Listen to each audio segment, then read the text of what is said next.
Honorable Kharge ji, Siddaramaiah ji, Revant Reddy ji, Sukhwinder Singh Sukhu ji, Abhishek Manu Singhvi ji, senior leaders on the dais, my lawyer friends, I'd like to welcome all of you here today.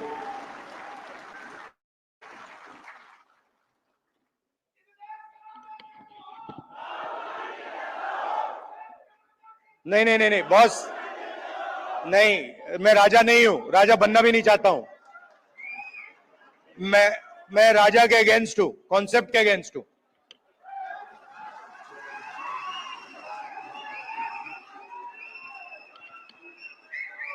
So, I was thinking what to say to you, the legal fraternity, and something came to mind. As a politician, largest chunk of our job is meeting other politicians. And when you meet a politician, as many of you must have done, he will spend a lot of time talking about peripheral issues, half an hour, 45 minutes, and then eventually, right before he's ready to leave, he'll come to the point. So it's quite frustrating for me. This is the difference between me and my sister. She has much more patience on this front, so she'll listen, for half an hour, 45 minutes. And I'm thinking, okay, listen, you've come here to tell me something. Cut out the suspense. Tell me why you've come. And this sometimes comes as a shock to us politicians. Because also there's another thing going on. They also need the world to know that the meeting was 1 hour long or 2 hours long. Now, you're exactly the opposite. So, your time is expensive, unlike ours. So you come in and you instantly say what you have to say. And then on the other end of the spectrum is Dr. Singhvi, who is, I've also dealt with a lot of lawyers, but he is like a laser beam. He will get to the point instantly, and he will cut exactly to what the issue is. And I've got, I don't know, I've lost count, but I think somewhere around 30, 32 cases. And so I discuss, these cases with him. And it's very refreshing because it's literally, Dr. Singhvi, what do you think? And in 30 seconds, he's told me everything I need to understand has been delivered to me in 30 seconds.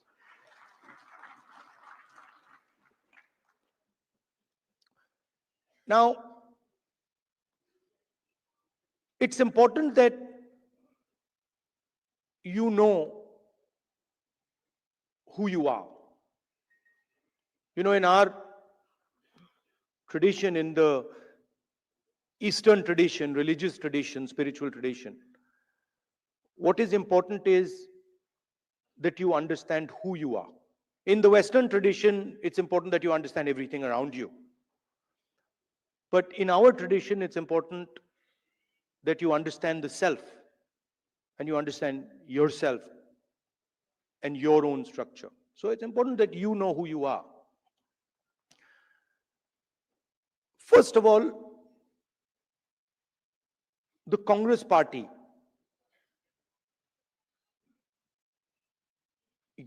you're the people who started the Congress party.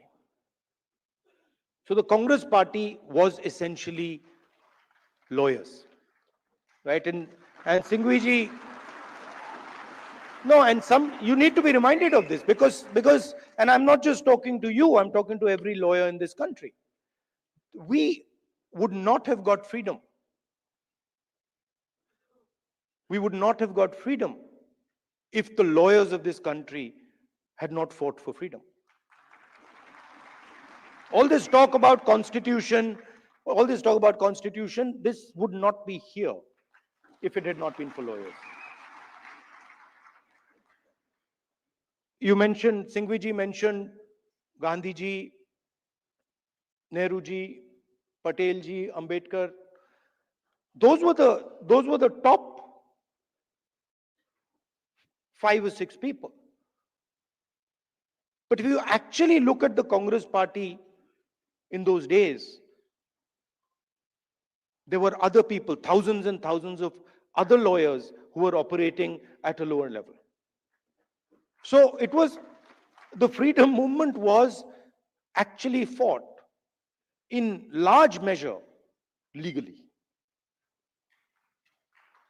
Right? So you are the people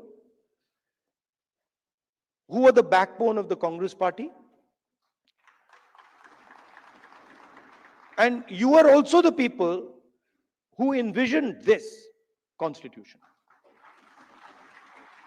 If you had asked people who did not understand the law to frame this, it would be impossible. Right? So it was lawyers, it was the legal mind, it was the legal fraternity that built this entire architecture. And why am I telling you this? Because it is the architecture that you built that is being destroyed today. And it is being systematically unraveled on every front. Some visible in front of our face, and others hidden. You know, I've been speaking recently about the election system. I always had a suspicion that there was something wrong. Right from 2014, I had a suspicion that there's something wrong, something does not add up. In fact, I'll even go further. I had a suspicion in the Gujarat Assembly elections already. Okay? This ability to win sweeping victories. Congress party doesn't get a single seat in Rajasthan, doesn't get a single seat in Madhya Pradesh, doesn't get a single seat in Gujarat. This was surprising to me.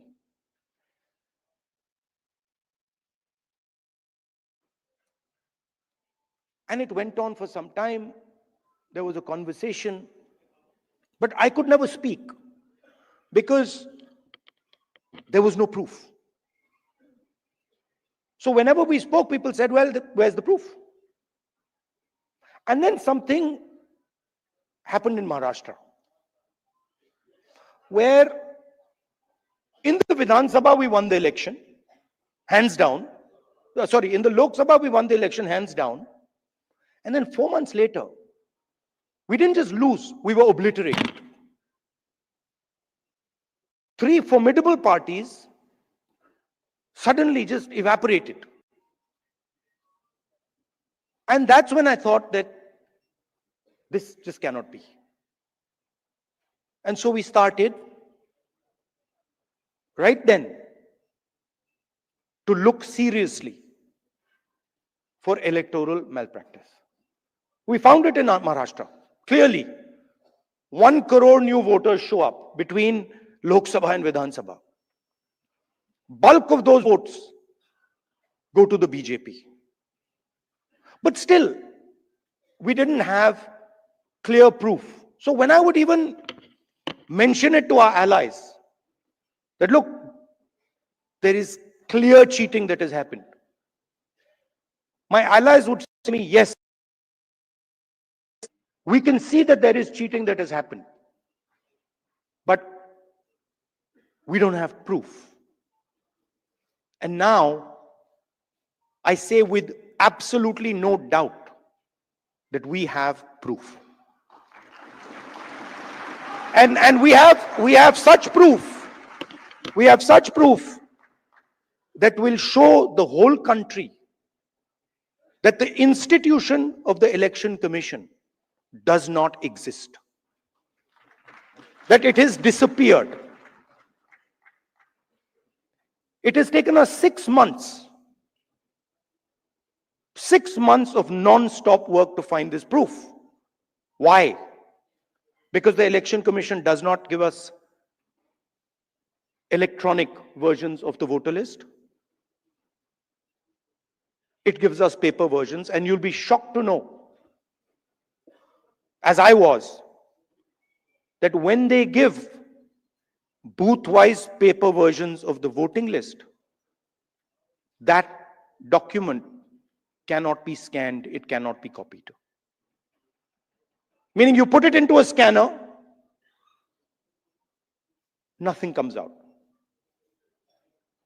Why would the Election Commission scan protect, copy protect the voter list? Now, you'll be shocked at the amount of detail we've gone into. And you will see, with no doubt, zero doubt, how a Lok Sabha election is stolen.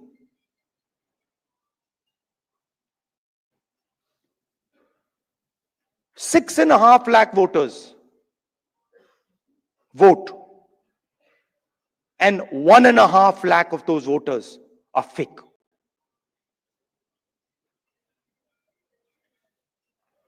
Six and a half lakh voters vote, 1.5 lakh voters are fake. It's on paper. Documentation that we got from the Election Commission. Voter list that we got from the Election Commission. Physical paper. Where we went comparing photograph by photograph by photograph, name by name by name. 6.5 lakh people. Comparing one photograph to 6.5 lakh other photographs. And I'm proud of the work that the Congress party did. And you will see the shockwave that is going to go through the electoral system when we release this data. It's literally like an atom bomb. Because the truth, my friends, is that the election system in India is already dead. Please remember one thing.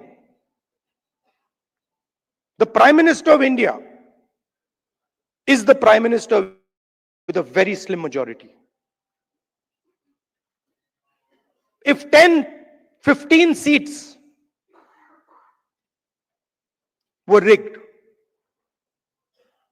and we suspect actually the number is much closer to 70, 80, 100. If 15 seats were rigged, he would not be the Prime Minister of India. And we are going to prove to you, in the coming few days, we are going to prove to you without any doubt in the coming few days how a Lok Sabha election can be rigged and was rigged. So, it's very clear that the institution that holds this, that protects this, that holds this, that defends this, has been obliterated and taken over. We did not have proof, so we could not make these type of statements earlier. But I'm making this statement confidently because I have 100% proof now. And whoever I have shown it to has fallen off the chair. Literally, they said, how can this be possible? Well, it is possible. It is happening. Right? Who is going to fight this battle? Only you people can fight this battle. Frankly, we non-legal people don't even know how to fight this battle. We can fight the political battle. We can fight the battle on the streets. We can fight in the villages. We can fight in the city. We can't fight in the courts. We don't know how to. And so, You are the people who have to defend the Constitution in the courts.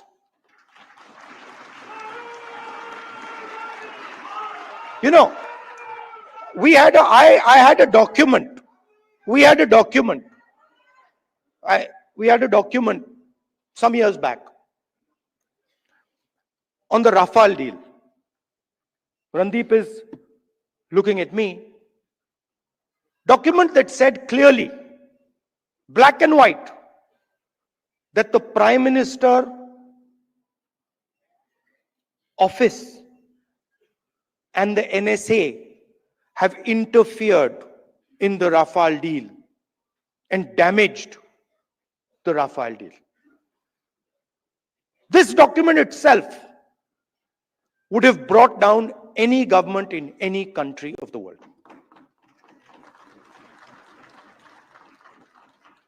Nothing happened. Nothing happened.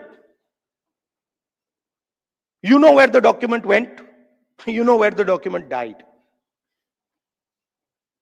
Nothing happened. I'm fighting 30 cases. Anyone who fights the regime, any political person, anybody who works in the NGOs, civil society knows that the moment you oppose, you will be attacked. You know, I remember when I was fighting the farm laws, and he's not here anymore, so really I shouldn't say it, but I will. And Arun Jaitley ji was sent to me to threaten me. And he said, you know, if you carry on down this path, opposing the government, fighting us on the farm laws, we will have to act against you. I looked at him and said, I don't think you know who you're talking to. I don't think you have an idea who you're talking to. Because we are Congress people. We're not cowards. We're not going to bend. The British couldn't bend us. The superpower couldn't bend us. Who the hell are you?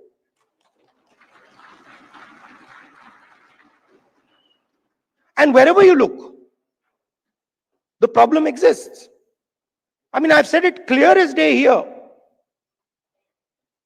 that we have 100% proof.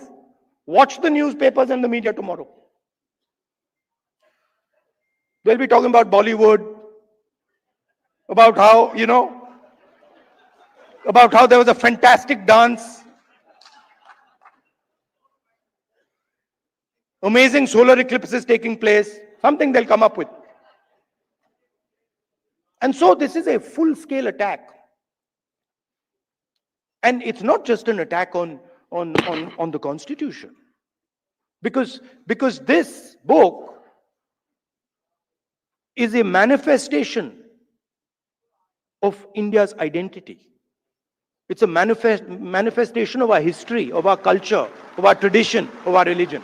This is not written in 1947, in 1950. This is 3,000, 4,000, 5,000 years old. Buddha speaks through this book.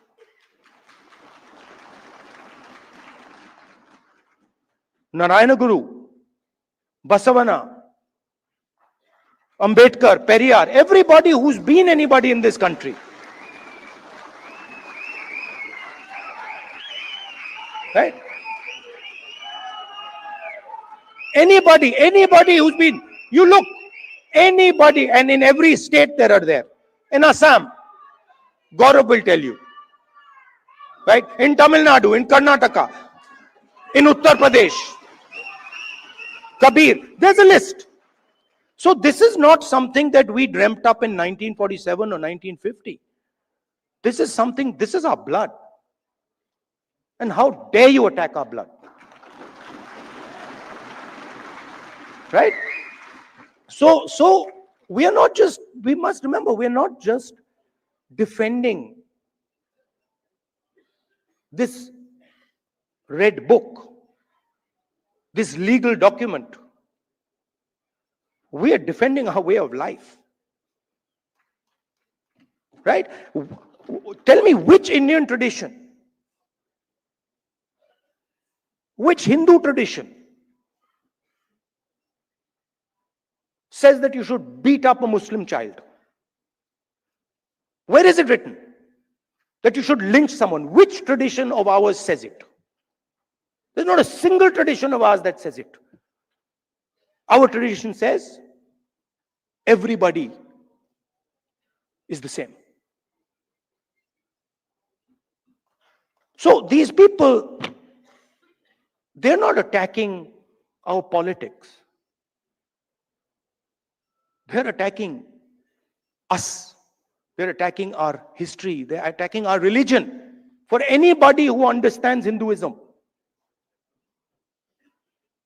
anybody who has gone into depth in Hinduism, they're attacking Hinduism.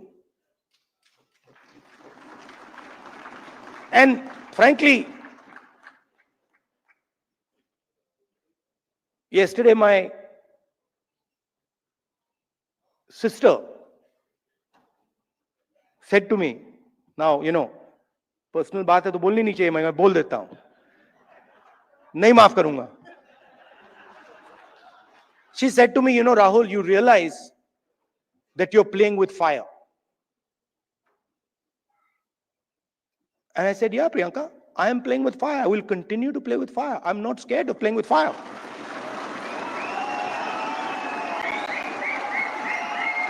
I have come here. Look, I am eventually, like most of you, I'm going to end up in the fire. Right? So what is the problem playing with the fire? My family has taught me that. My family has taught me do not be scared of cowards. My family has taught me that the most cowardly thing you can do ever is be scared of a coward. Right? And that's who we are dealing with. You please understand. That's exactly who we're dealing with. And my sister will tell you. Someday she'll also give a open-hearted speech and she'll tell you exactly the extent to which the ruling ideology is based in cowardice. So this is the difference between us. You see, when the British came, you stood up and said, we will defend our tradition, our culture, and our way of life. And the RSS said, sir, please tell us what we should do. Sir, please tell us how we can help you. And this is the truth. If it was not the truth, I wouldn't say it. It is the truth. People don't like it, but it is the truth. Gandhiji spent most of his adult life in jail. Nehruji spent most of his adult life in jail. Sardar Patel spent most of his adult life in jail. Why? Because they opposed the British. Show me the RSS leader who did it.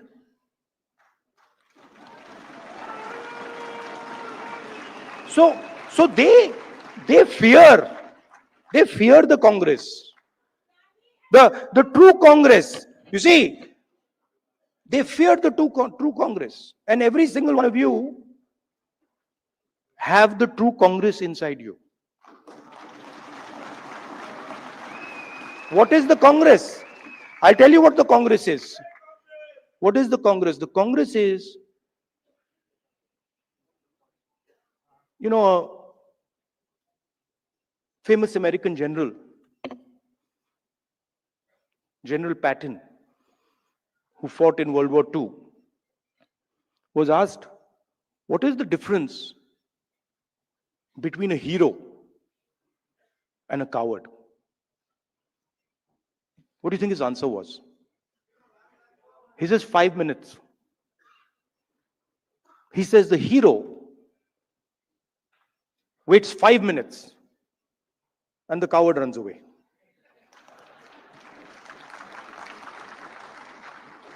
Right?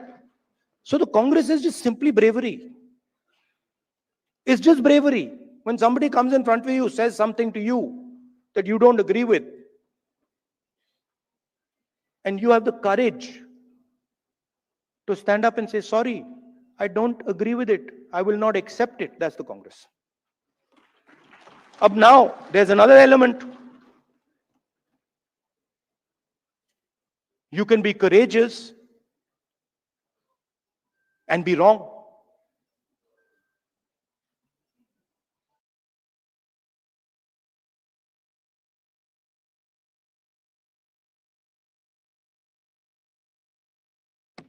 Doesn't mean anything. We are going to be courageous, but we're always going to be defending the truth, not defending some lie. And then the final thing, most beautiful thing, we're going to do it non-violently. So we will not, no matter what you do, you cut our arms off, we will not act violently towards you. So these three things, the ability to tell the truth, courage, and then not letting your anger overtake you and go into the zone of violence. This is the Congress. And if you want to define the BJP, just do the opposite. No, बड़ी अच्छी तरह fit होता है. If you don't have the courage, you deal in untruth, and you're violent. There you are. That's the difference. So I'd like to finish by saying, you're an inspiration to us. I mean, I know when I am navigating, when I am in the कहीं भी डाल दो मैं navigate कर जाऊंगा, but court में मैं नहीं जानता क्या करना है. मुझे कहते हैं, चीमा जी बैठे, मुझे कहते हैं भैया ये बोल मत देना. अभी भी देख रहे हैं, he's looking in my direction and saying ये कुछ मतलब उल्टा सीधा. Right? So I don't understand how to navigate that, and you help us navigate that. Singhvi ji helps us navigate that. Chidambaram ji, Kapil Sibal ji is not here, but he also helps us navigate that. You know, so thank you very much. And finally, Singhvi ji, I had an idea while I was sitting there, which was that, you know, every hospital has a blood bank. When you need blood, there's a blood bank. And these days, because of the nature of the RSS and BJP, legal time has become like blood, right? Many people need this. For the Congress people, it's easy. You know, Sukhuji,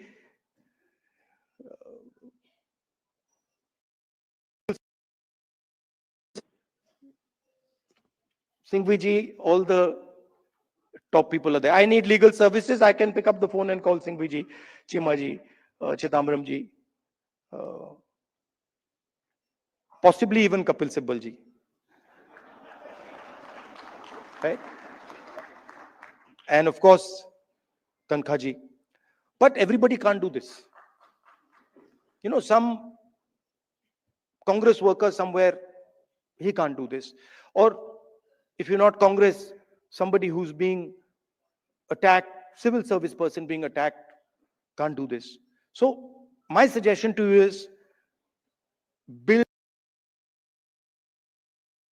get your thousands of lawyers to say, listen, we commit X amount of time to defend the Indian Constitution. And anybody who wants access to that time can come. ये मैं जानता हूं आप करते हो, पर इसको आप सिस्टमैटिकली कीजिए. ये आप इनफॉर्मली करते हो, बहुत अच्छी तरह करते हो, but इसको आप फॉर्मली कीजिए. That everybody knows that if I need legal time, I'm being attacked. Maybe I'm in Manipur, maybe I'm in Chhattisgarh. I need legal time. There is the Congress legal department that I can turn to, and they will give me this 21st century blood legal time. It's an honor for me to come here. It's a pleasure for me to come here. Thank you, Singhvi ji, for giving me this opportunity to talk to so many lawyers at the same time. Thank you very much. All the best.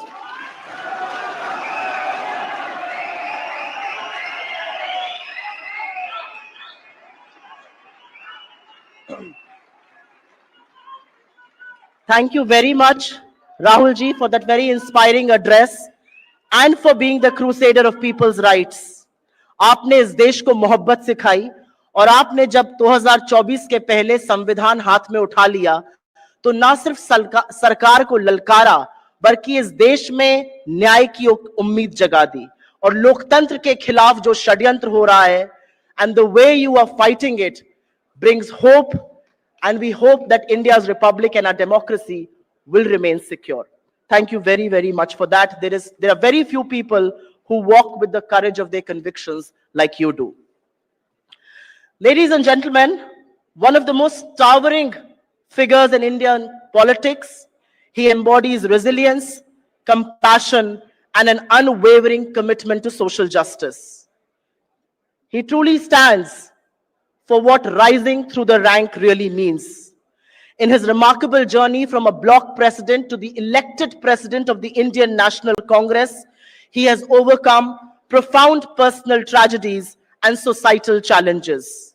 In fact, he started his political career as a lawyer for the trade unions. As the party's president since 2022 and leader of the opposition in Rajya Sabha, Shri Kharge ji has demonstrated exceptional political acumen, steering the party with wisdom in a complex political landscape. His commitment to social justice reflects through the setting up of the Siddharth Vihar Trust and the Buddh Vihar in Gulbarga. संविधान में उनकी आस्था और लोकतंत्र के प्रति उनकी प्रतिबद्धता हम सबके लिए एक आदर्श है. सदन के अंदर और सदन के बाहर उनकी वाक्पटुता, उनके तार्किक वक्तव्य और उनकी निर्भीकता के सभी कायल हैं. Without wasting any more time, may I now request the Honorable Congress President, Shri Mallikarjun Kharge ji, to deliver the Chief Guest's address.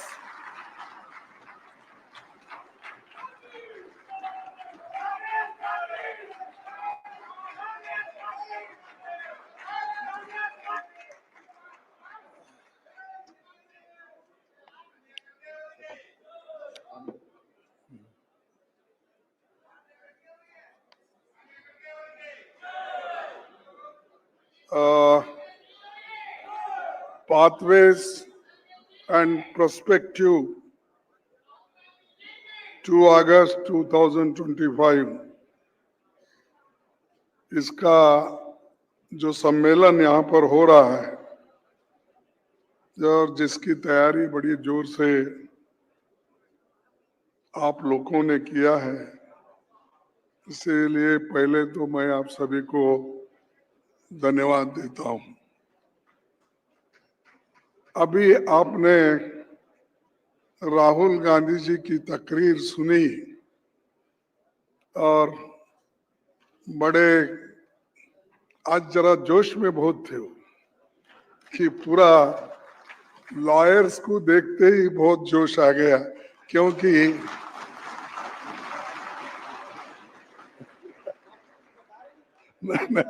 नहीं तो जोश ज्यादा आया इसलिए कि मेरे संविधान को बचाने वाले लोग यहाँ पर पूरे भर गए हैं.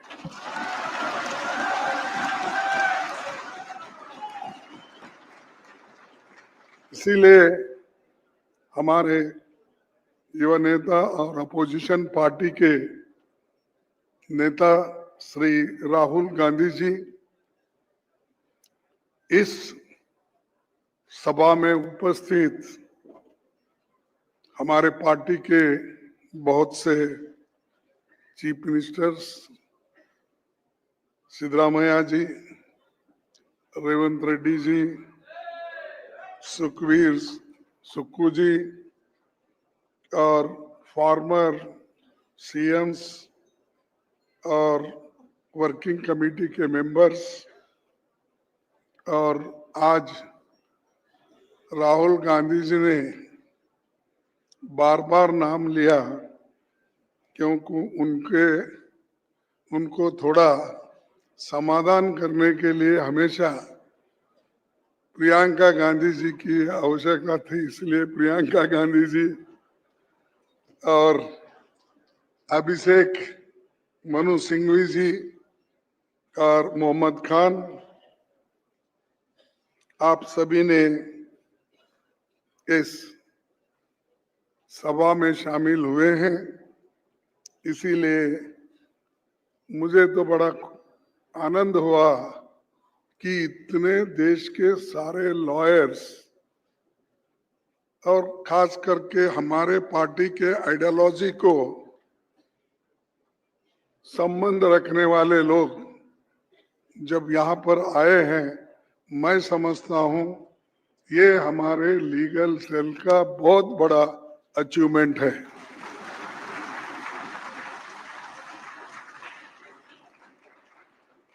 आज हम एक अत्यंत महत्वपूर्ण विषय कॉन्स्टिट्यूशनल चैलेंजेस और पाथवेज एंड प्रोस्पेक्टिव्स,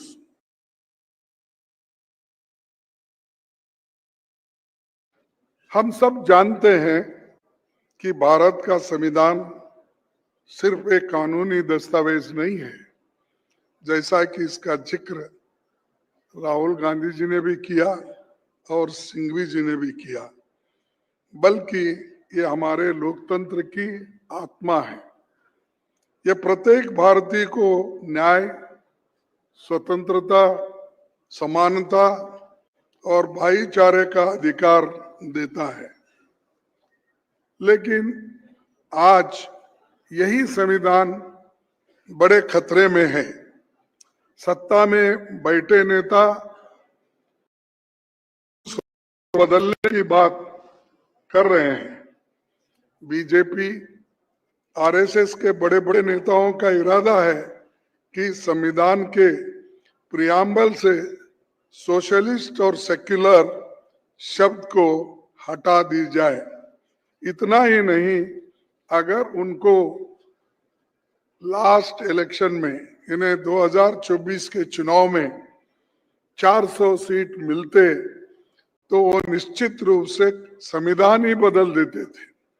लेकिन ये आपकी ताकत है, इस देश की जनता की ताकत है, और करोड़ों जो मतदार है, वोटर्स है, उन्होंने दिशा बदल दी।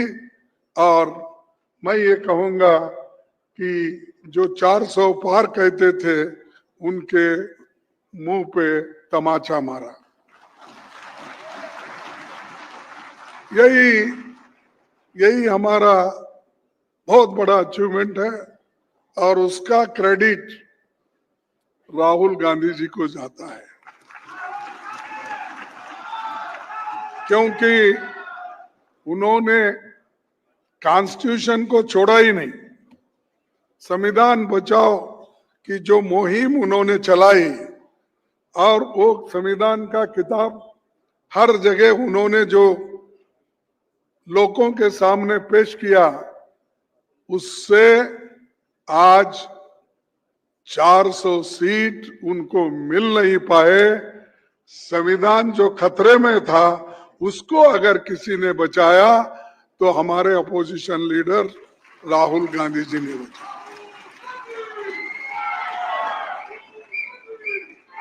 हम सब लोग साथ में काम करते हैं और जब एकता के साथ काम करते हैं, यूनिटी के साथ काम करते हैं, ऐसा ही हम कुछ साधते हैं।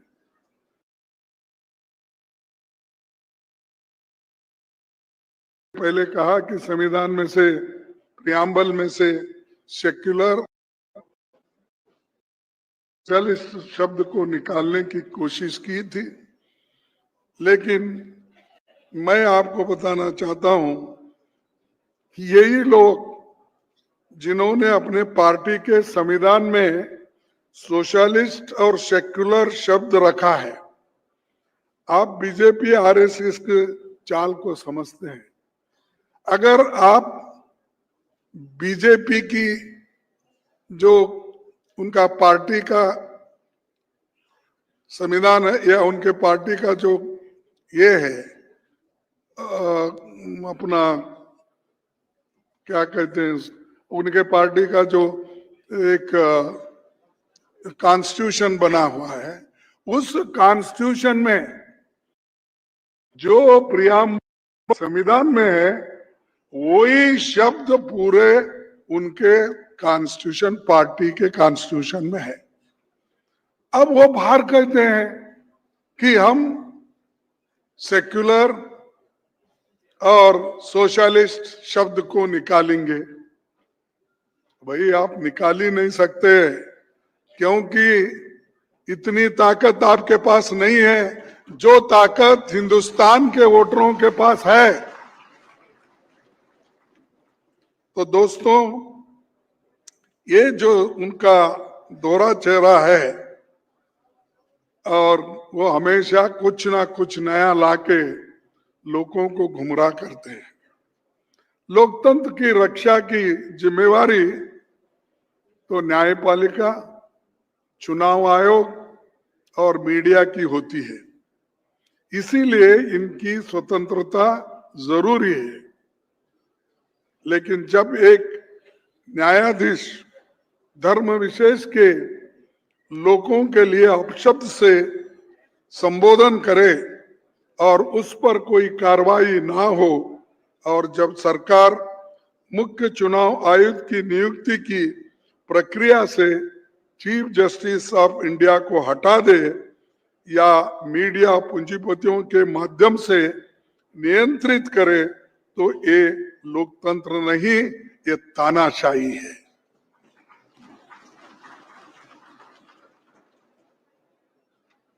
जो न्यायाधीश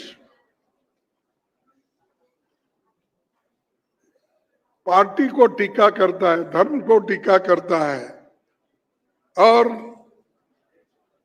एक पर्टिकुलर रिलीजन को लेके बात करता है, वो न्यायाधीश नहीं है, वो तो देश के लिए, संविधान के लिए खतरा आरएसएस का न्यायाधीश है।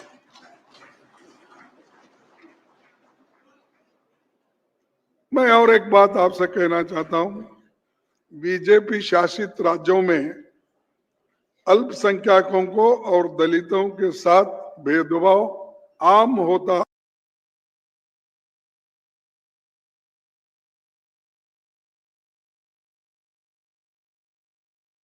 हैं, चिकन की बात करते हैं, मुगल की बात करते हैं, मंगलसूत्र की बात करते हैं, और समाज को बांटने की बात अगर कोई करता है, इस देश का प्रधानमंत्री हमेशा करता है।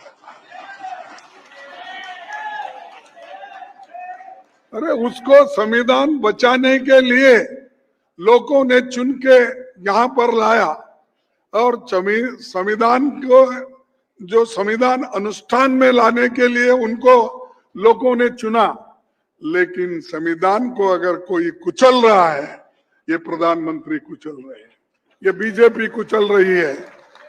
इसीलिए आपकी जरूरत बहुत है, क्योंकि जैसा अब हर जगह वोटिंग का रिवाइवल करने का चल रहा है, और खास करके इसका मुहिम भी राहुल गांधी जी ने उठाया, कि जो अभी उन्होंने बहुत अच्छी ढंग से आपको समझाया, जैसा कि महाराष्ट्र में क्या हुआ, कर्नाटक में हमारे सेंट्रल कॉन्स्टिट्यूंसी में एमपी का जो चुनाव हुआ, जिसके वोटर्स कैसे बदले गए, 10 बाय 10 के घर में रूम में अगर 90 लोगों का वोटर लिस्ट होता है और महाराष्ट्र में एक हॉस्टल में अगर 9,000 वोटर्स होते हैं तो आप समझिए ये क्या इलेक्शन कमीशन है, क्या ये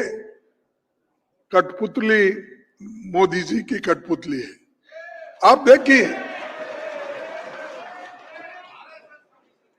सर, स्पेशल इंटेंसिव ड्राइव के नाम पर लाखों गरीब, दलित, आदिवासी और अल्पसंख्यकों के वोटर लिस्ट से हटाया जा रहा है। बिहार में करीब, आज के पेपर में आप देख सकते हैं,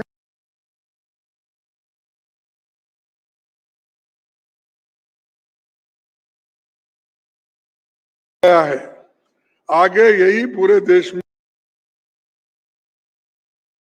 उन्होंने खुद ये लिस्ट पब्लिश की है। 7 करोड़ वोटर में अगर 65 लाख या 1 करोड़ के करीब वोट घटते हैं, उनको रिजेक्ट करते हैं, तो मैं समझूंगा कि ये सोच समझ के उनकी चाल है। गरीब लोगों को वंचित करना, अल्पसंख्यकों को वंचित करना, और जो थके हुए लोग हैं या जो बहुत ही अपने हकूक का, ऐसे लोगों को काट छाट कर आज बिहार का वोटर लिस्ट बाहर निकला है। भाइयों, हमारे संविधान निर्माताओं ने सभी को 1 वोट 1 वैल्यू की अधिकार दिया है। ये पंडित नेहरू, डॉक्टर अंबेडकर, निर्माताओं और कांग्रेस पार्टी की देन है। क्या ये लोग तो उस वक्त थे नहीं ना? 1-2 थे। अगर ये वोट तो सिर्फ कांग्रेस पार्टी ने दी, कांग्रेस पार्टी के संविधान को ये मिला है। और डॉक्टर अंबेडकर 15 जून 1949 को संविधान सभा में कहा, क्या कहा?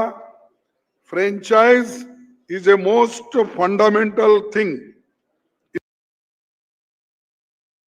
is a most fundamental thing in a democracy। कोई भी व्यक्ति जिसे हमारे संविधान के हिसाब से वोटर लिस्ट में शामिल किया जाना चाहिए, उसे किसी लोकल गवर्नमेंट के प्रिजुडिसेस या किसी ऑफिसर की विम पर बाहर नहीं किया जाना चाहिए। ये उस वक्त आर्टिकल 289 जो ड्राफ्टिंग कमेटी का आर्टिकल, उसी वक्त उन्होंने कहा कि किसी के दबाव में आके, या लोकल गवर्नमेंट हो या कोई लोकल लीडर्स हो, ऐसे लोगों के दबाव में आके अगर आप वोटर्स को वंचित करते हैं वोट से, तो ये अच्छा नहीं, उसी वक्त उन्होंने कहा है। तो जो संविधान सभा में चर्चा हुई, उसके खिलाफ काम आज ये गवर्नमेंट कर रही है और इलेक्शन कमीशन कर रहा है।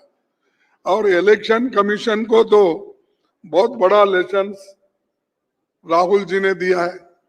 उनको कहा कि आओ देखो, हम आपको दिखाएंगे। लेकिन इलेक्शन कमीशन पाप बेचारा वो भी परेशान है, क्योंकि अब वो कहा, सच कहा तो वहां रह नहीं सकता। अगर झूठ बोला तो लोग छोड़ते नहीं उसको। अब राहुल जी जैसे नेता लोग उसके पीछे पड़े, वो घबराया और बात बात में उन्होंने कहा, राहुल जी ने, तुम पद पे रहो या न रहो, तुम रिटायरमेंट होने के बाद भी हम आपके पीछा लगेंगे।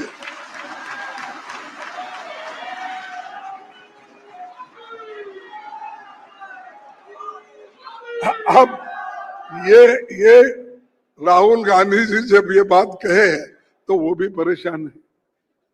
हम क्या करना, इधर तो झूठ बोलो, इसकी आदत बीजेपी ने डाली है और सरकार हमको धमकी दे रही है। उधर रूल्स के मुताबिक अगर आप नहीं चलेंगे या नहीं करेंगे, हम आपको छोड़ेंगे नहीं। तो इसके बीच वो भी लोग थोड़ा परेशान है और हमको तो काम करना है और इससे आगे बढ़ना भी है। आज बीजेपी सरकार और चुनाव आयोग की वजह से ही संवैधानिक अधिकार खतरे में है। सुप्रीम कोर्ट ने इसकी गंभीरता समझी, लेकिन सुप्रीम कोर्ट की बार बार सलाह के बावजूद चुनाव आयोग ने Aadhaar card, voter list, ID, ration card आदि डॉक्यूमेंट्स को अपनी लिस्ट में शामिल नहीं किया था। इसको करने के लिए उन्होंने ओरल इंस्ट्रक्शंस भी दिया था, लेकिन इन्होंने नहीं किया, नहीं करना भी चाहते हैं, क्योंकि ये सब लोग अगर हम वोटर लिस्ट में डालेंगे, ये लोग देश के हित में कांग्रेस को ही वोट देंगे, ये समझकर उन्होंने इन लोगों को वो निकाल रहे हैं। ये गलत है। एक बार वोटर लिस्ट में लाओ, वो डेमोक्रेसी में किसी को भी वोट दे सकते हैं, लेकिन चुन चुन के ये काम कर रहे हैं। और जैसा राहुल जी ने कहा, और हम ये कहेंगे, कांग्रेस पार्टी उनको नहीं छोड़ेगी। जहां भी है, उनके शब्द में बोलूंगा, पकड़ लेके लाएंगे। उन्होंने ये कहा कहीं भी अगर छुप गए तो भी हम पकड़ के लाके उनको पूछेंगे ये गलतियां क्यों कर रहे हैं। दूसरी बात, आज देश की परिस्थिति क्या है? आज देश की 1% आबादी के पास 40% संसाधन है, धन है, पैसा है, और आज हायर एजुकेशन तो गरीबों के लिए सपना बना है। 6 लाख 60 लाख फीस बच्चे, गरीबों के बच्चे कहां से लाएंगे? और हमारे संविधान में तो डायरेक्टिव प्रिंसिपल्स में आपने कहा है कि शिक्षा सबको मिलेगा, सबको देंगे, फ्री एजुकेशन। इसीलिए श्रीमती सोनिया गांधी जी ने जो एक्ट लाया शिक्षा का, फ्री एजुकेशन का, लेकिन आज ये गवर्नमेंट एजुकेशन भी बेच रही है और गरीब के पढ़ने के लिए जो सरकारी स्कूल खोले थे वो भी एक बंद कर रहे हैं। इसीलिए प्राइवेट लोगों को इसका फायदा हो, गरीब लोग उससे पढ़ने से वंचित हो, ये उनका फैसला है। तो हमको ये सब चीजें बताना है, स्वास्थ्य के लिए, शिक्षण के लिए, न्याय के लिए, हम सबको कुछ करना है। तो इसीलिए मैं आप सभी लॉयर से भी इसके बारे में भी आपको ज्यादा, आज विपक्षी सरकारों को गिराकर अल्पमत की सरकारें बनाना, नेताओं पर झूठे मुकदमे चलाना, प्रश्न लोगों को जेल में डाल देना, आरटीआई कार्यकर्ताओं का हत्या करना और आरटीआई कानून को कमजोर करना, ये न्यू इंडिया का न्यू नॉर्मल बन गया है। ये उनके शब्द ही है, न्यू इंडिया न्यू नॉर्मल। वही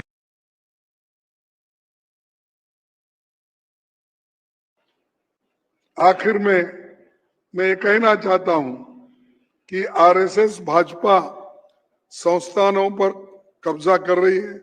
इसका सबसे उदाहरण हमारे सामने है। जितने भी गवर्नमेंट के स्कीम हो, पूरे आरएसएस के इंस्टीट्यूशन से कर रहे हैं, उनके संस्था से कर रहे हैं। जितने भी गवर्नमेंट के स्कीम्स आते हैं अपने कार्यकर्ताओं को दे रहे हैं, और देकर सच झूठ कुछ भी हो, सिर्फ बीजेपी को और आरएसएस को फायदा हो, ये काम वो कर रहे हैं। तो जब आवाज उठाते हैं उनको जेल भेजा जाता है, उनके ऊपर उनको हरास किया जाता है। तो मैं आप विनती करूंगा,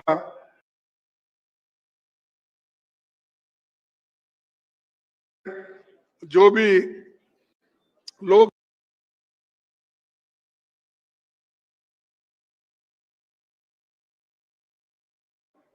आप सभी लोग एक होकर हमारे साथ खड़े होंगे, कार्यकर्ता के साथ खड़े होंगे, ये मैं आशा करता हूं। आपने गौर किया होगा कि सांसदों को बोलने नहीं ठहरते हैं, और राहुल गांधी जी को मैं यहाँ पर राज्यसभा में हूं, माइक नोटिस देने के बाद भी जब हम पॉइंट ऑफ ऑर्डर उठाते हैं या नहीं किसी रूल्स के तहत हम बोलना चाहते हैं, हमको बोलने ही नहीं देते। हम जनता की आवाज और जनता के बारे में बोलना चाहते हैं, क्योंकि देश में बहुत से समस्याएं हैं। हमारे सरकारों को पैसे नहीं देते, कोई भी स्कीम में एक पैसा जल्दी नहीं वो रिलीज करते, और हमारे लोग गिड़गिड़ाते, और हमारे ऊपर दूसरे लोग क्या कहते हैं, ये कार्यक्रम क्यों रद्द हुआ। अरे सेंट्रल गवर्नमेंट ही खुद रद्द कर रही है, पैसे नहीं दे रही, अलग अलग नाम से वो स्कीम के नाम रख के वो अपने लोगों को कुचल रही है। इसीलिए बहुत से जो नॉन बीजेपी गवर्नमेंट है वो परेशान है, और ऊपर से वही लोग पूछते हैं कि काम नहीं हो रहा। काम हो रहा है, कांग्रेस के चीफ मिनिस्टर हो या हमारे पार्टी, काम करने की क्षमता उनके पास है, लेकिन सरकार उनको मदद नहीं कर रही। भाइयों, और अपने गौर किया होगा, संसद में विपक्षी सांसदों को तो एक तरफ बोलने नहीं देते। सरकार राज्यसभा में उपराष्ट्रपति के माध्यम से, पहले के, अभी ये भी जरा इनको देखना पड़ता, लेकिन परखना पड़ेगा कब क्या होगा, अभी तो मुझे कुछ मालूम नहीं हमारे पास। तो लोकसभा में तो कंटिन्यू है। सांसदों को आवाज दबा रही है, रिकॉर्ड सांसदों को सस्पेंड किया जा रहा है। बीजेपी और मोदी जी बहुत खुश थे जब पहले के चेयरमैन थे हमारे, वो जब हमको बाहर निकालते थे, दबा देते थे, कुछ कुछ हमारे खिलाफ बोलते थे और सस्पेंड करे। एक तो हमारे महिला एमपी को पाटिल को 7 महीने, एक नहीं दो, ये इनकी डेमोक्रेसी है। और ये सब कौन किया? ये चेयरमैन नहीं किया, लेकिन एक दिन उनको एहसास हुआ कि उनकी कॉन्स्टिट्यूशन के मुताबिक उनकी अहमियत क्या है, ये एहसास हुआ। उन्हें लगा कि वो इंडिपेंडेंट इंस्टीट्यूशन है, मेरा भी कुछ है, ये समझने वो लगे। उनका कार्यकाल इतिहास में दर्ज होगा और आगे याद किया जाएगा। तो वो स्वतंत्र होकर बात करने लगे। जब वो स्वतंत्र होकर बात करने लगे वो रूल्स की तहत अपने आप को असर्ट करने लगे। उन्होंने इलाहाबाद जज शेखर यादव और जज यशवंत वर्मा के इम्पीचमेंट का मोशन स्वीकार करने के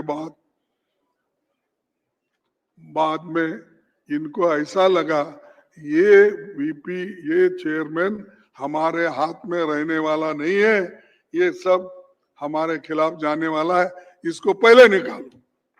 तो उन्होंने उनको थ्रेट किया, या तो तुम विड्रॉ करो जो एडमिट किए हैं मोशन, या तो विड्रॉ करो या तो आप रेसिग्नेशन। तब ये धमकी देने के बाद उन्होंने कहा मैं विड्रॉ तो नहीं करता, मैं रेसिग्नेशन देता हूं। तो उन्होंने रेसिग्नेशन दिया। तो ऐसा दबाव हर एक पर वो डालते हैं और डाल रहे हैं, लेकिन वो दबाव कांग्रेस पे नहीं चलेगा। कांग्रेस के लोग डरने वाले नहीं हैं। अरे कांग्रेस के लोग तो इस देश को आजादी दिलाए हैं, मरे हैं, सूली पे चढ़े हैं, वो डरते हैं। देश के एकता के लिए इंदिरा गांधी जी ने अपनी जान दी, राजीव गांधी जी ने अपनी जान दी, और जो लोग, जो फैमिली देश के एकता के लिए जान देती है, क्या ऐसे लोगों को, छोटे मोटे लोगों को डरती है?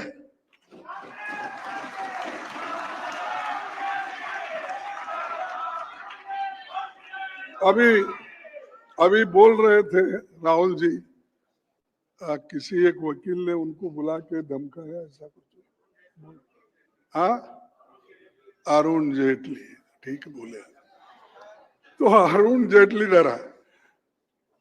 अरे वो किसी को डरने वाले ही नहीं, अब अरुण जेटली को क्या डरेंगे? क्योंकि सच जो बोलता है और सच्चाई पे जो चलता है उसको कोई डरा नहीं सकता।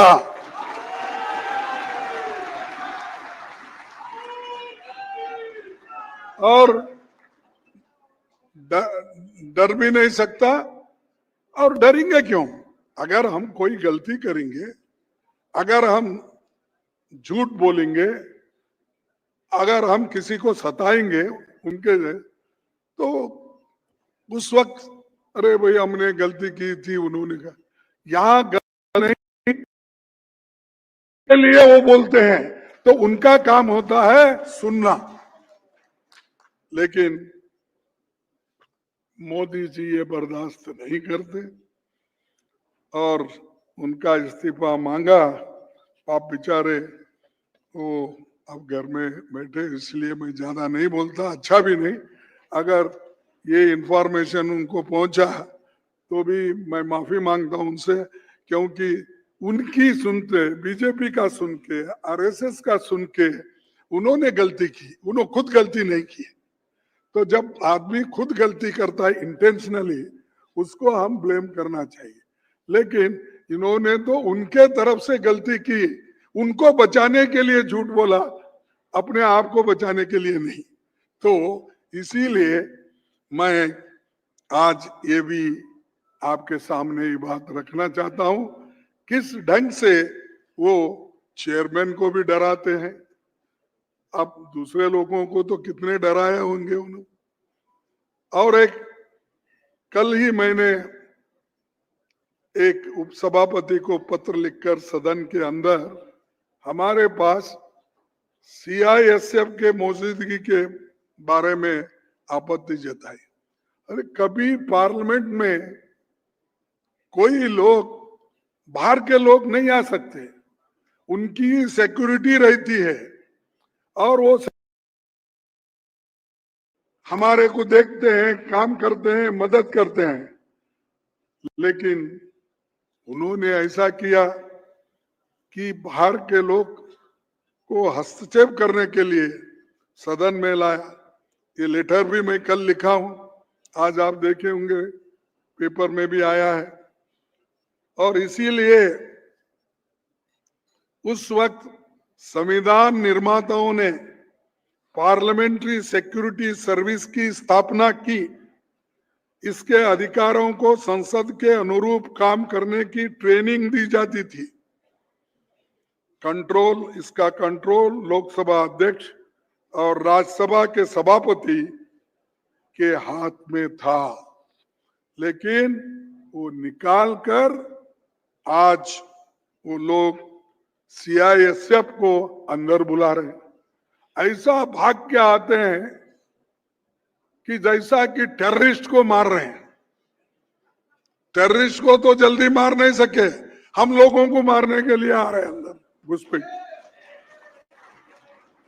हम ताजुब हो गए क्योंकि हमने नहीं देखा।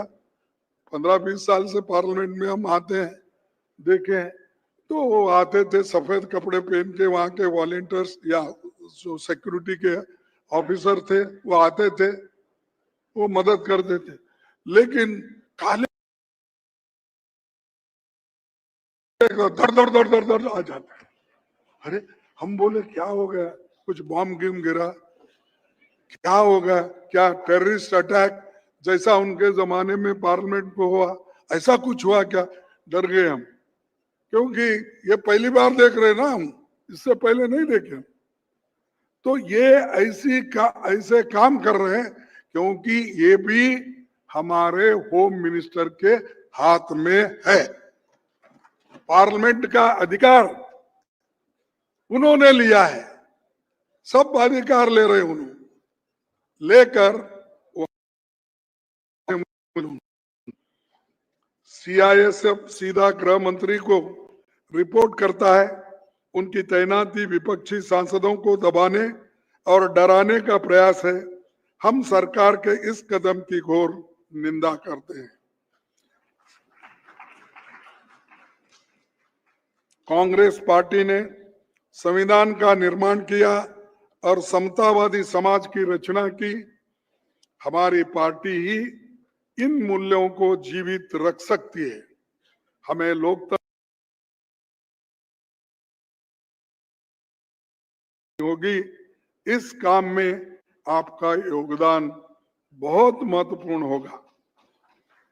हमारे संविधान बचाने की मुहिम ने लोकसभा चुनाव में जनता को जागरूक किया, जिसका जिक्र मैं पहले अभी किया था, जिसकी वजह से आज विपक्ष मजबूत स्थिति में है और हर चैलेंज को फेस करने की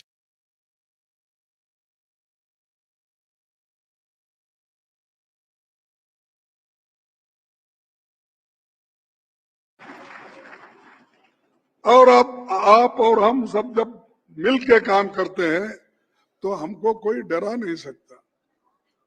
तो इसीलिए हमको ये देखना होगा कि एक तरफ न्यायपालिका, चुनाव आयोग, जांच एजेंसियों को राजनीतिक हस्तक्षेप से मुक्त करना होगा। शिक्षा, स्वास्थ्य और रोजगार, चुनावी प्रक्रिया को स्वतंत्र और निष्पक्ष बनाना होगा। सरकार को समझाना चाहिए, कभी भी टकराव से, सरकार को ये समझना चाहिए कि कभी भी टकराव से समाधान नहीं निकलता। शायद वो समाधान चाहते ही नहीं है। राजनीतिक दलों और नागरिकों के साथ संवाद करना चाहिए, वो संवाद भी नहीं करते। पार्लियामेंट मेंबर्स को बुलाकर बात भी नहीं करते। और हमारे मोदी साहब तो वहीं बैठे रहते, टीवी देखते रहते अपने रूम में, लेकिन पार्लियामेंट में कदम नहीं रखते। क्या समझ में नहीं आया मेरे को। अरे आप टीवी वहां देखने के या अंदर आके ये फिजिकल देखो ना, वो देखने को तैयार नहीं। उनको क्या डर रहे मेरे को समझ में नहीं है। आप निडर हो ना, ठीक है, हमारा देश का नेता निडर होना चाहिए, वो सामने भी नहीं झुकना चाहिए।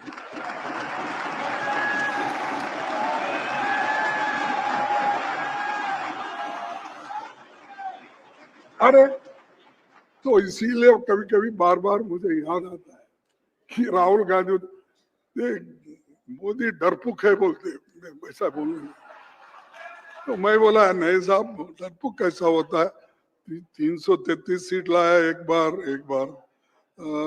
कम से कम 273 सीट लाया, और इस बार गया वो फंस गया, और ये डरपुक कैसा होता नहीं।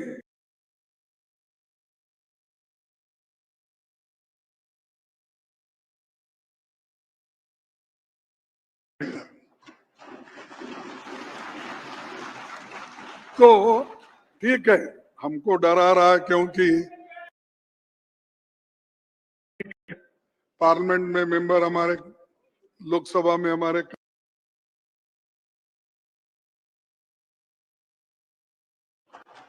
ट्रम्प के सामने झुककर क्यों आप देश की बेइज्जती कर रहे हो, हमारे स्वाभिमान को बेच रहे हो। इसीलिए राहुल जी ने कहा आप अगर एक बार कहे ट्रम्प के खिलाफ, ट्रम्प झूठ बोल रहा है ये कहो, मैं मान जाऊंगा। ये पार्लियामेंट में कहा उन्होंने, लेकिन आज तक मुंह ही नहीं खोले। मैं समझता हूं शायद ये श्रावण का महीना इधर करते ना, तो वो मौन व्रत रखे होंगे एक महीना, जब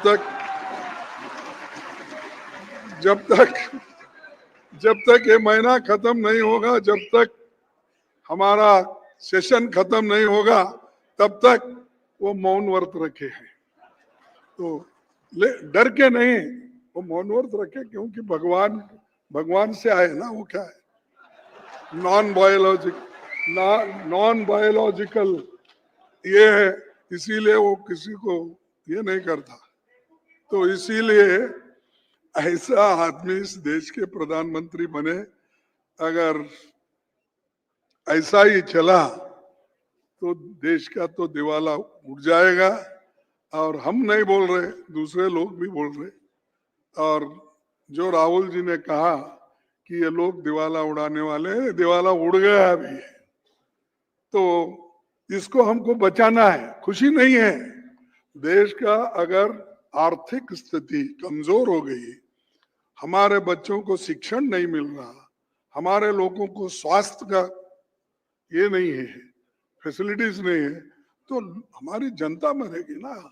हमारा तो 140 करोड़ जनता को अच्छा स्थिति में रखना हमारा भी फर्ज है, हम उसलिए कोशिश करते हैं।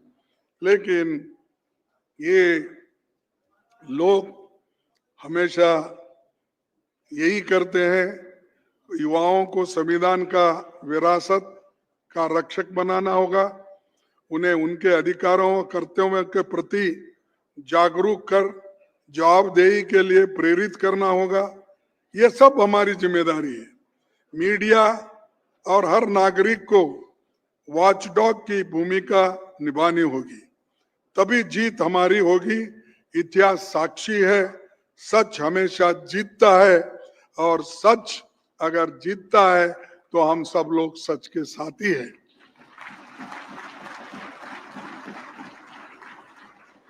मैं श्री अभिषेक मनु सिंघवी जी का और उनके साथियों का अभिनंदन करता हूं कि उन्होंने आज एक कार्यक्रम आयोजित किया और अपने को मौका दिया। और मैं आप सबको बधाई भी देता हूं कि आप देश के कोने कोने से आए हो, इसीलिए आप हमसे ज्यादा तकलीफ उठा के इस सम्मेलन में शामिल हो गए हो। तो आप सभी को इसकी सफलता का शुभकामनाएं। और इसी के साथ सिर्फ 2 मिनट में आपका लेता हूं और अपने बात को खत्म करता हूं। इसी के साथ मैं बताना चाहता हूं कि बीजेपी और हमारे विरोधी लोगों का जिन राज्यों में शासन है, वहां हमारे वर्कर्स के खिलाफ सच बोलने पर झूठे मुकदमे किए जाते हैं और उन्हें डराने के लिए, उनका मुंह बंद करने के लिए उनके परिवार वालों को उसके ऊपर केस डालते हैं और उनको हरासमेंट करते हैं और उनको डिमोरलाइज करते हैं ताकि वो कांग्रेस के साथ न जुड़े। तो हमारे संगठन को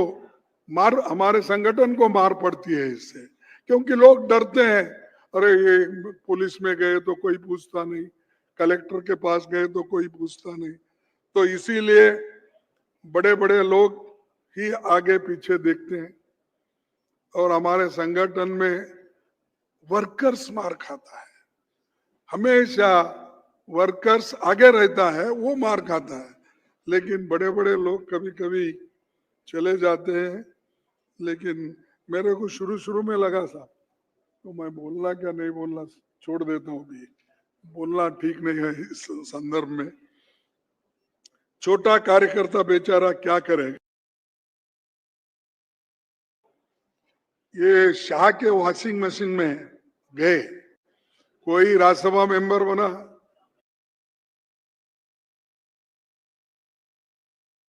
वो बड़े बड़े लोग हमारे पार्टी में बड़े उहदे पे थे और कभी कभी मैं देखता था राहुल जी जब 2009 में मैं शुरू में आया था, उनके आजू बाजू में थोड़े वही लोग रहते थे, तो देखने के बाद मेरे को देखने के उन्हें घेर लिया। हाँ? हमारे जो लोग हैं आइडियोलॉजी पे जो विश्वास रख के लोग बैठे हैं, तो ये कब्जा तो ये लोग कर दिया, आजू बाजू यही लोग हैं। लेकिन बाद में अब 2014 में जब हम हारे हैं, तब ऐसा छुट के जा रहा है, एक एक एक, वहां कोई भी नहीं है, सिर्फ आप लोग। हमारे कार्यकर्ताओं के सिवाय, हमारे वोटर्स के सिवाय आज उनके साथ खड़े हैं। कन्याकुमारी से लेकर कश्मीर तक उन्होंने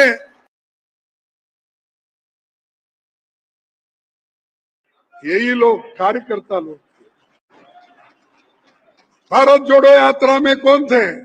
हमारे लोग ही थे, हमारे लोग ही थे। इसी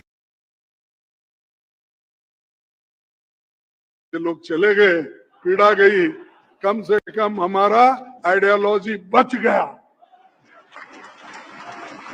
तो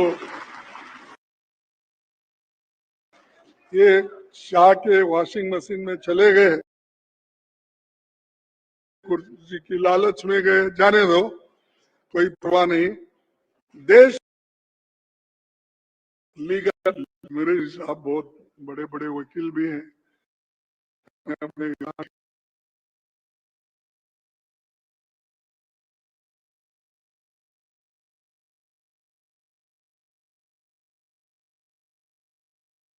पर जिले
मैं आप धन्यवाद के साथ यही आपसे रिक्वेस्ट है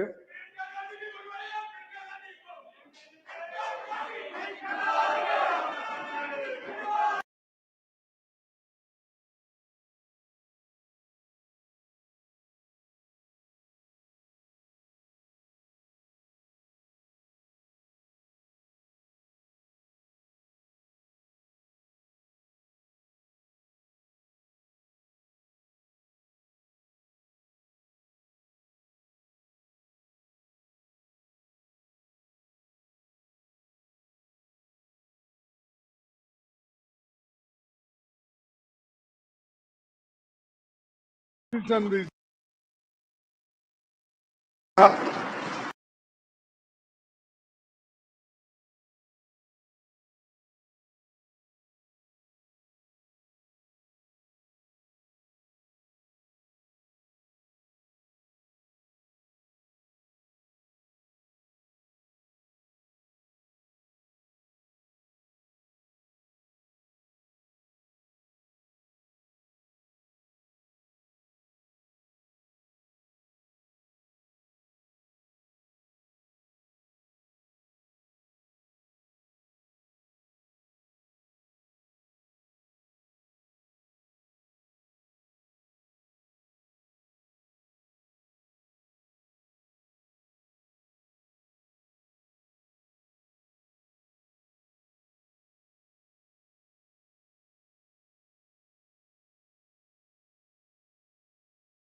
बहुत बहुत धन्यवाद कांग्रेस अध्यक्ष जी।